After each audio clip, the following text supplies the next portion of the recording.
Hér ætlum við að draga axlir upp að eyrum og slaka.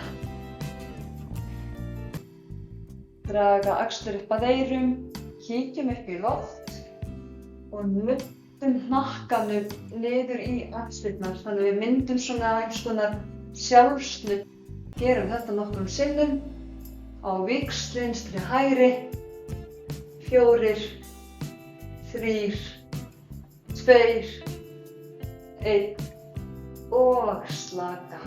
Ef við setjum hendur hér upp í svokallaða húrrastöðu, rögum höndabreiðin saman og þrýstum olnbogunum aftur. Höldum hér í 3 sekúndur, 2, 1 og slaka.